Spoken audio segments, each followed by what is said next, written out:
혹시 이런 생각해 본 적 있으신가요? 왜 우리는 작은 말 한마디에 하루가 무너지고 어떤 사람은 같은 상황에서도 멀쩡할까요? 멘탈이 강한 사람은 타고나는 걸까요? 아니면 훈련으로 만들어지는 걸까요? 오늘 그 답을 함께 찾게 될 겁니다. 멘탈이 약한 게 아니라 방향이 틀어져 있었던 겁니다. 퇴근하고 집에 돌아왔는데 머릿속에서 하루가 계속 재생되는 경험 한 번쯤 있으셨죠? 누군가의 말 한마디가 계속 떠오르고 이미 끝난 상황인데도 마음이 진정되지 않습니다. 같은 상황을 겪은 옆자리 동료는 아무렇지도 않은데 우리만 계속 생각이 맴돕니다. 그러다 결국 이런 질문을 하게 됩니다.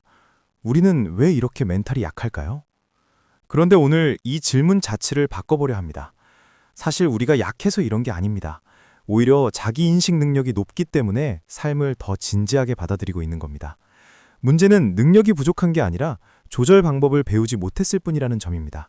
그리고 이 조절 방법을 익힌 사람들이 우리가 흔히 말하는 멘탈이 강한 사람입니다. 오늘 우리는 뻔한 위로를 하지 않을 겁니다. 신경 쓰지 마세요 같은 말이 왜 효과가 없었는지, 그리고 실제로 멘탈이 강해지는 방법은 무엇인지 이야기해 보려 합니다. 이 영상 끝에는 분명 지금과 다른 시선으로 자신을 보게 될 겁니다. 멘탈이 무너지는 진짜 이유. 1960년대 심리학자 마틴 셀리그만은 아주 유명한 실험을 했습니다. 개를 두 그룹으로 나누어 전기 자극을 주었는데 한 그룹은 버튼을 누르면 자극을 멈출 수 있었고 다른 그룹은 아무리 해도 멈출 수 없었습니다. 시간이 지난 뒤 두 그룹을 새로운 환경에 넣었고 이번에는 모두 쉽게 자극을 피할 수 있는 상황이었습니다. 그런데 놀라운 일이 벌어졌습니다. 통제 경험이 있었던 그룹은 즉시 움직였지만 통제 경험이 없었던 그룹은 아무것도 하지 않았습니다. 피할 수 있는데도 그냥 엎드려 있었습니다. 이것이 바로 학습던 무력감입니다. 우리가 밤마다 반복하는 걱정들을 떠올려 보면 이 구조가 그대로 보입니다. 이미 지나간 일, 바꿀 수 없는 사람의 마음, 아직 오지도 않은 미래를 붙잡으려 합니다. 그러다 보니 정작 바꿀 수 있는 상황이 와도 뇌는 이미 포기 모드가 되어버립니다. 멘탈이 강한 사람은 특별한 사람이 아닙니다. 단지 바꿀 수 없는 곳에서 빠르게 발을 빼고 바꿀 수 있는 곳으로 이동하는 사람입니다. 그리고 그곳에서 작은 성공을 경험하며 나는 할 수 있다는 신호를 뇌에 보내기 시작합니다. 습관 1. 타인의 평가에서 발을 빼는 연습. 우리는 누군가가 나를 오해하면 잠이 오지 않습니다. 나쁜 소문이 들리면 세상이 무너지는 기분이 듭니다. 모든 사람에게 좋은 사람으로 보이고 싶은 마음 때문입니다. 그런데 여기 냉정한 사실이 하나 있습니다. 아무리 완벽하게 살아도 우리를 싫어하는 사람은 반드시 존재합니다. 심리학에는 2대 7대 1 법칙이 있습니다. 주변 10명 중 2명은 우리를 싫어하고 7명은 관심이 없고 1명만 진심으로 좋아합니다. 그런데 우리는 늘 그 2명에게 에너지를 씁니다. 무대 위에 서 있다고 상상해 보세요. 10명의 관객 중 2명이 야유를 보냅니다. 우리는 공연을 멈추고 그 2명에게 달려가 설명하려 합니다. 그 사이 나머지 관객은 떠나고 응원하던 1명도 결국 혼자 남습니다. 멘탈이 강한 사람도 야유를 듣습니다. 하지만 무대에서 내려가지 않습니다. 타인의 감정은 그 사람의 영역이라는 걸 알기 때문입니다. 우리가 통제할 수 있는 건 단 하나, 그 평가에 얼마나 에너지를 쓸지 뿐입니다. 습관 2. 감정을 없애려 하지 않는 연습. 우리는 슬프지 않으려고, 불안하지 않으려고 애씁니다. 하지만 감정은 결심으로 사라지지 않습니다.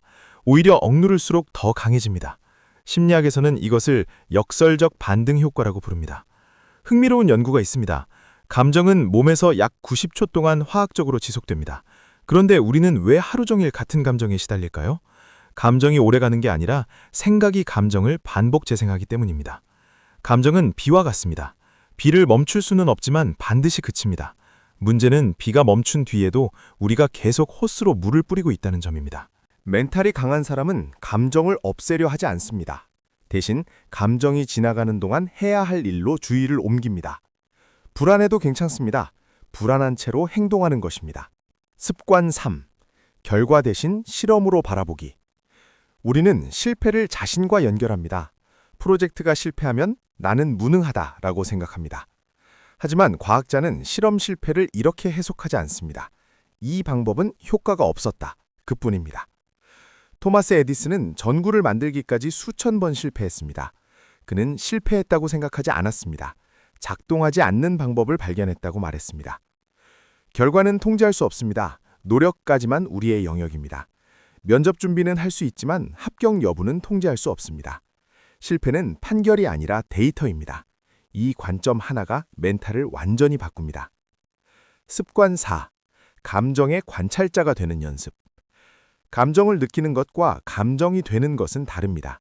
우리는 종종 감정과 자신을 동일시합니다. 슬프면 나는 슬픈 사람이 되어버립니다.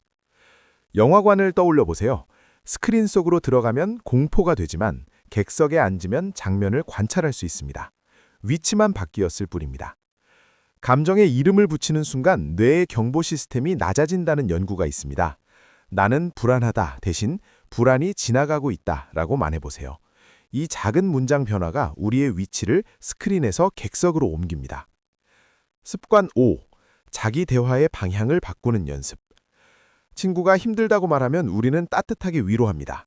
그런데 자신에게는 가장 잔인한 말을 합니다. 평생 곁에 있을 사람에게 매일 상처를 주고 있는 셈입니다. 연구에 따르면 자기 연민이 높은 사람은 스트레스 회복 속도가 빠르고 우울감이 낮습니다. 중요한 건 허황된 긍정이 아니라 질문의 방향입니다. 왜 나는 이럴까 대신 지금 나에게 필요한 건 뭘까 라고 묻는 순간 뇌는 해결책을 찾기 시작합니다. 비난은 문을 닫고 질문은 문을 엽니다. 습관 6. 몸을 돌보는 습관. 멘탈은 마음만의 문제가 아닙니다. 뇌 화학의 문제이기도 합니다. 세로토닌과 도파민, 코르티솔은 감정과 사고에 직접 영향을 줍니다. 운동은 단순한 기분 전환이 아닙니다. 뇌의 회로를 실제로 바꿉니다. 많은 사람들이 멘탈 기술이 안 되는 이유는 의지가 부족해서가 아니라 토양이 준비되지 않았기 때문입니다. 몸이 바뀌면 마음이 따라옵니다. 그리고 그때 우리가 배운 모든 기술이 비로소 작동하기 시작합니다. 우리는 멘탈이 약한 사람이 아니었습니다. 단지 바꿀 수 없는 곳에서 너무 오래 머물렀을 뿐입니다. 오늘부터 자리를 옮겨봅시다. 바꿀 수 있는 곳으로요. 작은 성공 하나가 다음 성공을 만들고 그것이 쌓이면 어느 순간 깨닫게 됩니다. 멘탈이 약했던 게 아니라 방향이 틀어져 있었다는 사실을요. 영상이 도움이 되셨다면 구독과 좋아요 부탁드립니다. 그리고 여러분만의 멘탈 관리 방법이 있다면 댓글로 나눠주세요. 여러분의 이야기가 누군가에게 큰 힘이 될 수 있습니다.